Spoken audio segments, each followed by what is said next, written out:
মৃত ব্যক্তিকে মাটি দেওয়ার সময় কবরের চার কোণায় 4টি দোয়া পাঠ করা কি জায়েজ? ভাইরা আমার, মৃত ব্যক্তিকে কবরে রাখার সময় খেয়াল রাখবেন, কবর করার সময়, কবর খননের সময় অনেক এলাকায় সুন্নাহসম্মতভাবে করে না। কবর করার সময় কবরের কেবলার দিকে মাটির নিচে সুড়ঙ্গ করে ওই সুড়ঙ্গের ভিতরে লাশটা দিয়ে এরপরে বাঁশের পেতি দিয়ে মাটি দিয়ে দাফন করবেন। এটা হলো সুন্নাত, সিন্ধুক কবর যেটাকে বলে।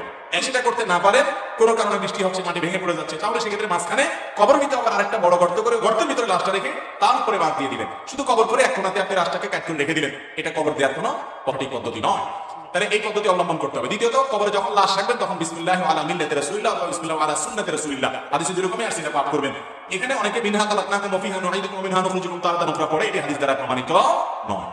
এবং লাশ দাফন করার সময়, লাশ দাফন করার পর চার কোণায় দাঁড়ায় 4টা দোয়া পড়া, এটা কোনো হাদিস দ্বারা প্রমাণিত নয়। দাফন করা শেষ, কিবলামুখী হয়ে মুর্দার জন্য ইস্তিগফার করবেন এবং তার জন্য ইমানের উপর যেন অটল থাকতে পারে সওয়াল জবাবে দোয়া করবেন। বাস এটুকু হাদিস দ্বারা প্রমাণিত।